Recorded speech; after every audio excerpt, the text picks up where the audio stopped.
spoken of as far as the actual money starting to be disbursed. And I come back again to, whether these investment committees will sit and look at which companies and so on and so forth. But there has to be, as you pointed out, an overarching direction that each investment committee will need to follow before they make any decisions. So has that overarching decision been set?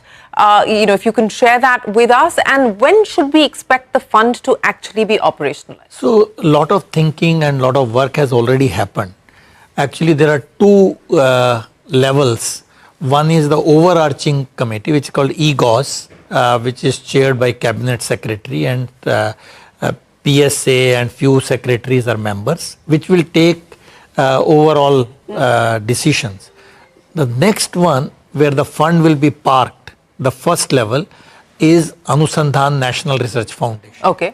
ANRF, which was recently operationalized. So the executive council of that will really be seeing many things which you have asked.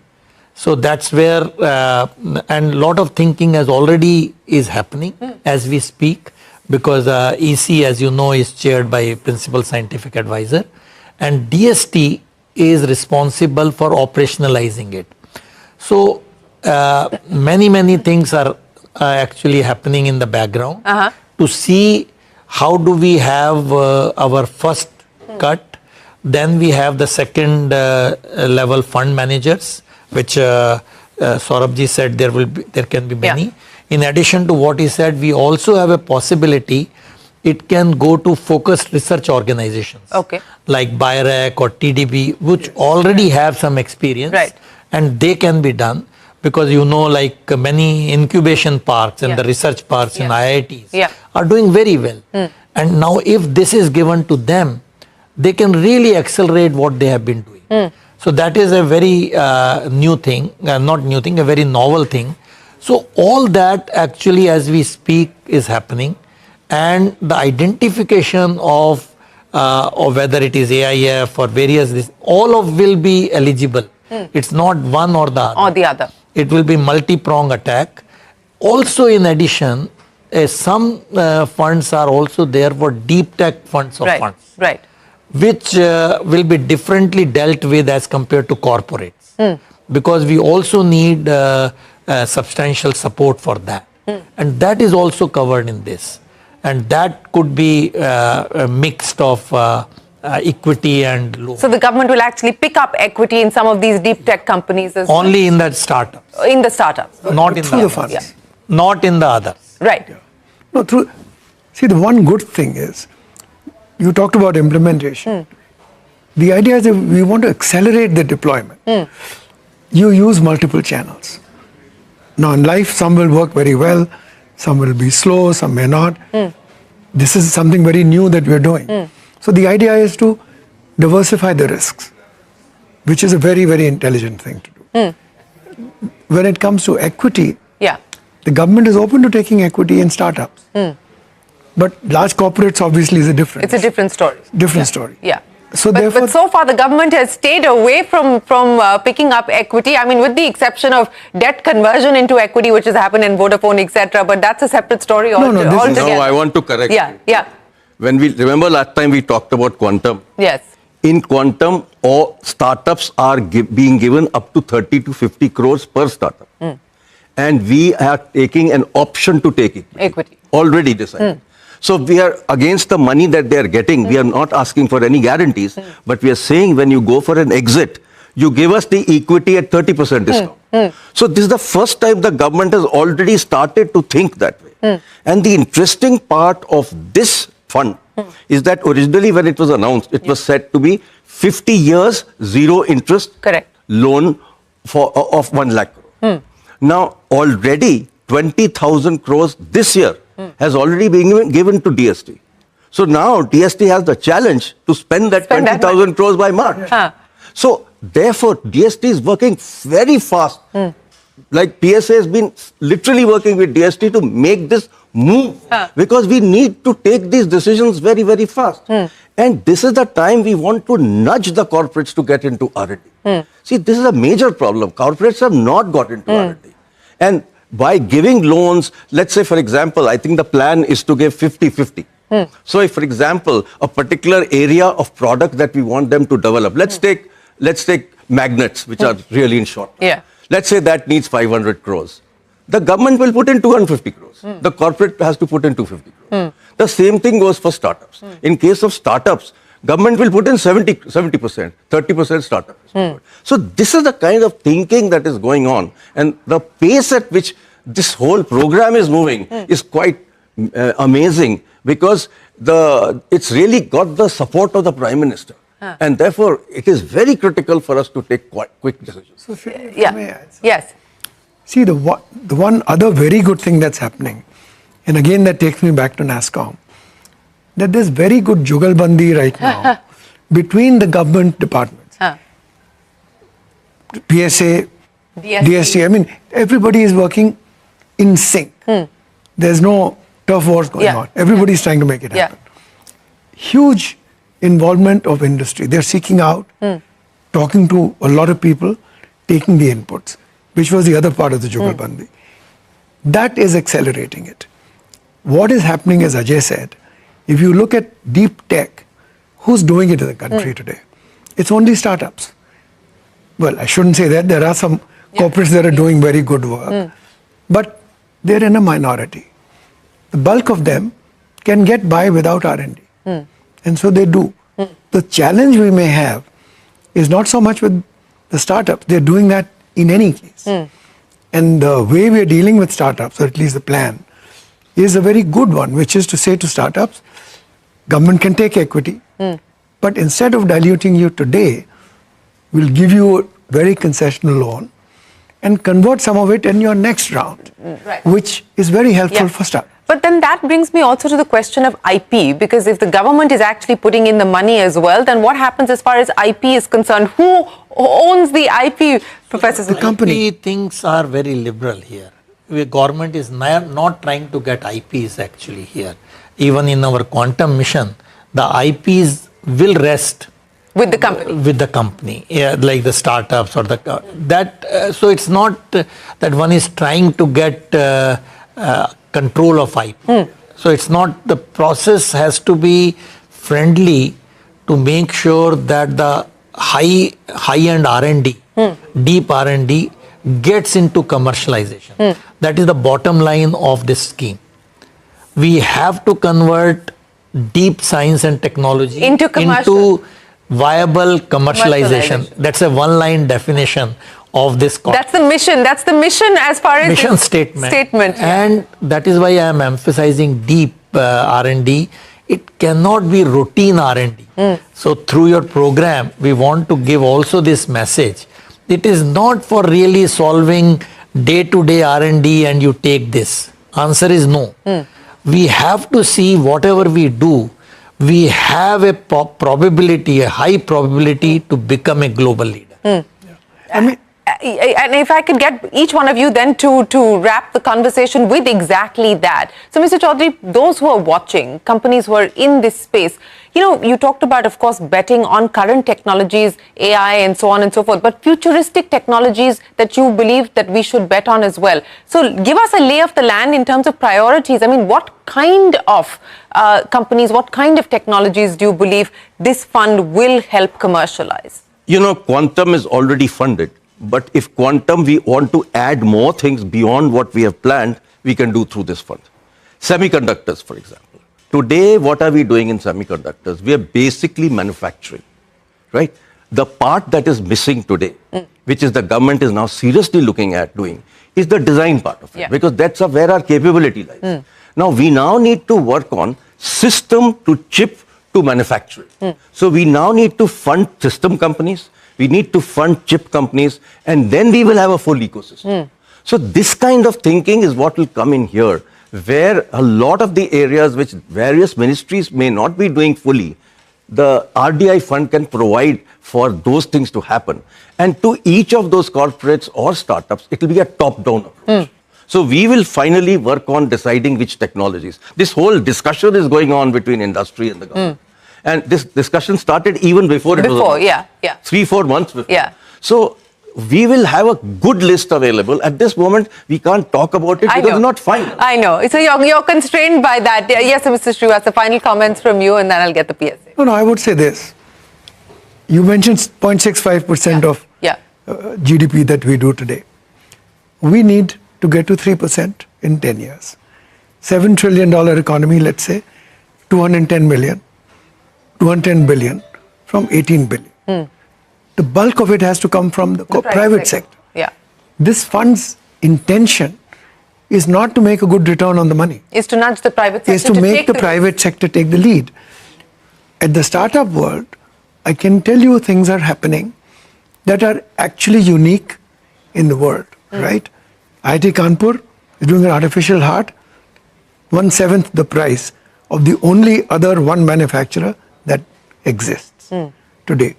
Brain mapping being done in IIT Madras and IC Bangalore, 1/10 the price, 10 times the resolution. Yeah.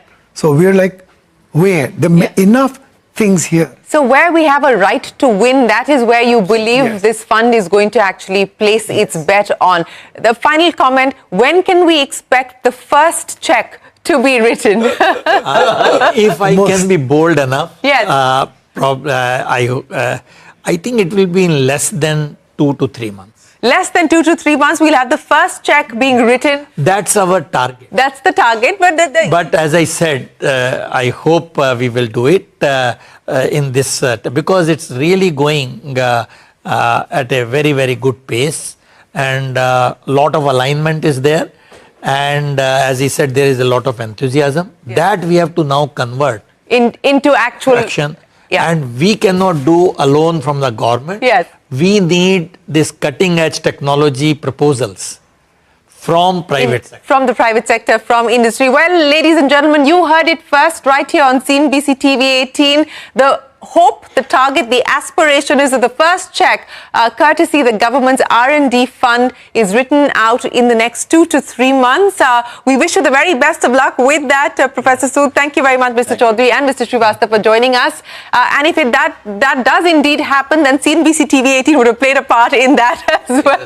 So thank you very much. But with that, it is time for us to wrap up this special. We will, of course, continue to bring you all the latest developments with the government's R&D push to galvanize the private sector to take bets and risks with deep technology. From all of us here, thanks very much. Long-term financing for private companies.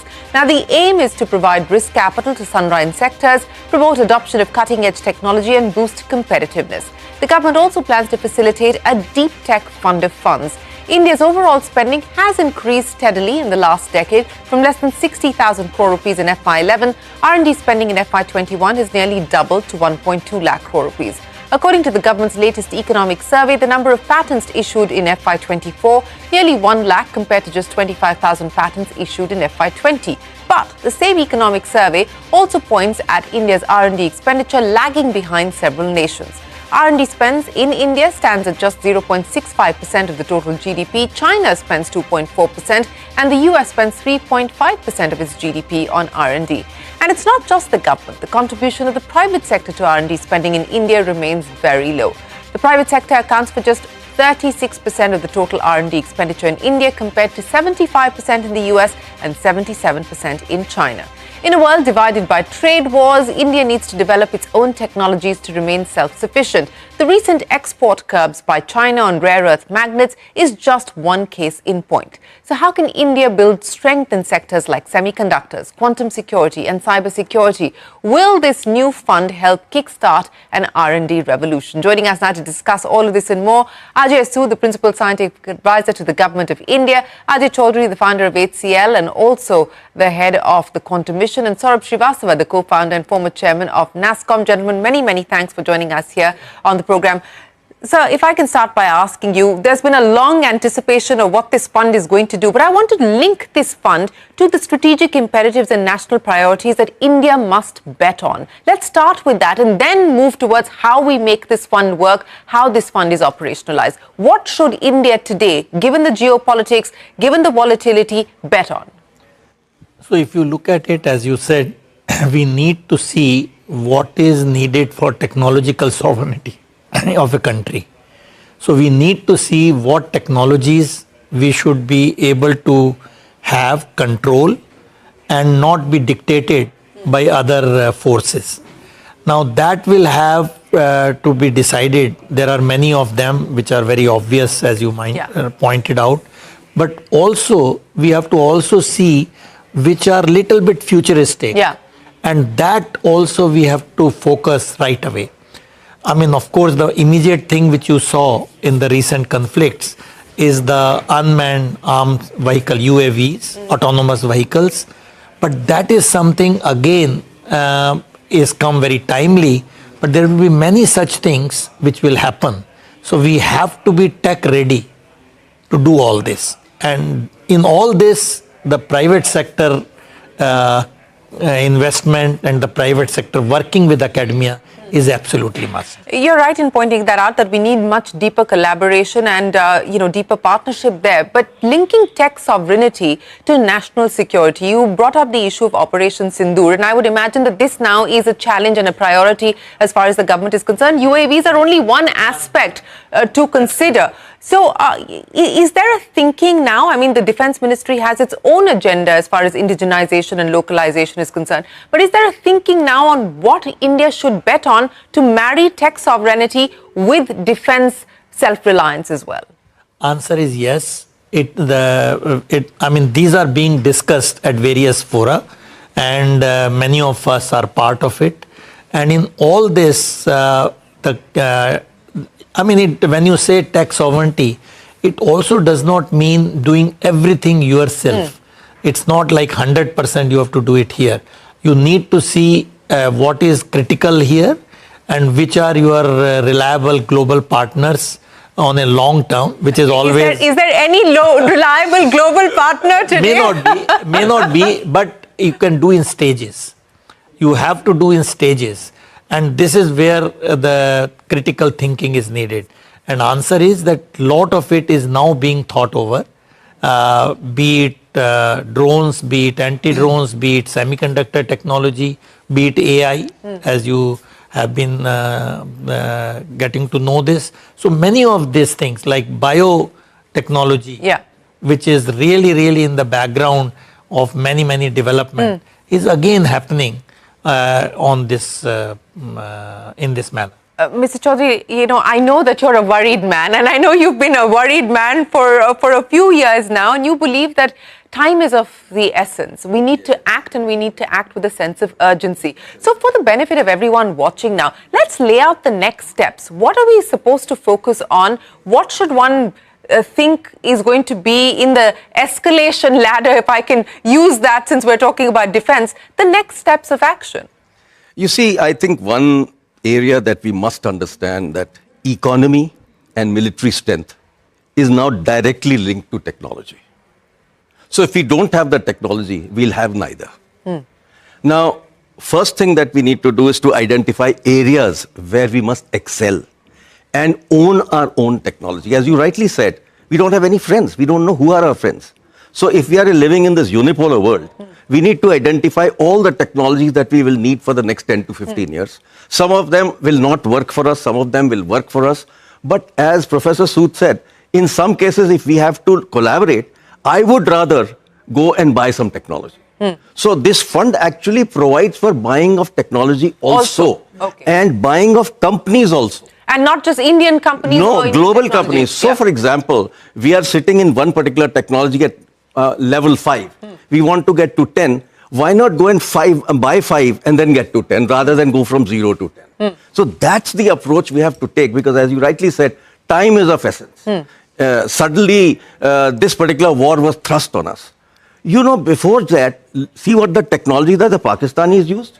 They went to a private satellite company called Maxar, where a Pakistani had an interest in that company. They were looking at Pahalgam 3 months before Pahalgam happened. So technology was used by our enemies. So if we are not there and we don't use the technology, we are not going to be successful.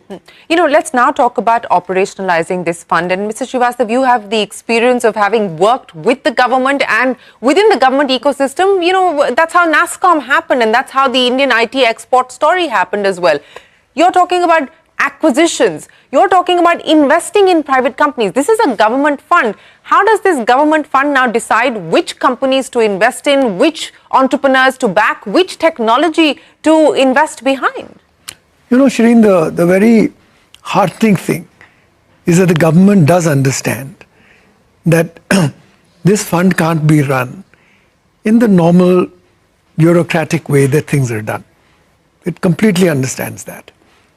And so the best thing that's happening is that the intent of the government is to make sure that all these decisions that you said, which companies to invest in, which technologies to buy, which corporates to work with, which startups, government does not plan to take those decisions.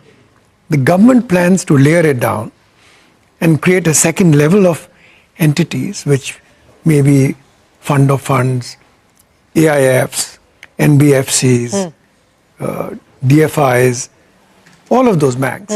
And basically, each of these will have its own investment committee. And they will have experts in different domains, different disciplines. And they will take the calls. But what would have been decided beforehand, where is it that we are focused? Yeah. Which areas, which sectors? Just like you said, we have to get very specific that we don't boil the ocean. We have a limited budget. 1 lakh crore is good. It sounds big, but actually, I mean, you know, when you talk about the kind of investments that are required, it's $12 billion. Yeah. It's not a lot of money like global standards. Yeah. So we have to spend it very wisely, in a very targeted way. And I'm really encouraged by the level of industry consultations that the government is doing. You talked about NASSCOM. The last time I felt like this was at NASSCOM. Was when we cracked this whole thing between government and industry at NASSCOM. That's the environment today. And that's why we're also really encouraged, because we think we can see that light. So, you know, what should we now expect the next steps to be in terms of actually operationalizing what we've just spoken of as far as the actual money starting to be disbursed? And I come back again to, you know, whether these investment committees will sit and look at which companies and so on and so forth. But there has to be, as you pointed out, an overarching direction that each investment committee will need to follow before they make any decisions. So has that overarching decision been set? You know, if you can share that with us, and when should we expect the fund to actually be operationalized? So, a lot of thinking and a lot of work has already happened. Actually, there are two levels. One is the overarching committee, which is called EGOS, which is chaired by Cabinet Secretary, and PSA and few secretaries are members, which will take overall decisions. The next one, where the fund will be parked, the first level, is Anusandhan National Research Foundation. Okay. ANRF, which you know was recently operationalized. So the executive council of that will really be seeing many things which you have asked. So that's where, and lot of thinking has already is happening as we speak, because EC, as you know, is chaired by Principal Scientific Advisor, and DST is responsible for operationalizing it. So many things are actually happening in the background to see how do we have our first cut. Then we have the second level fund managers, which Saurabh ji said there can be many. In addition to what he said, we also have a possibility it can go to focused research organizations like BIRAC,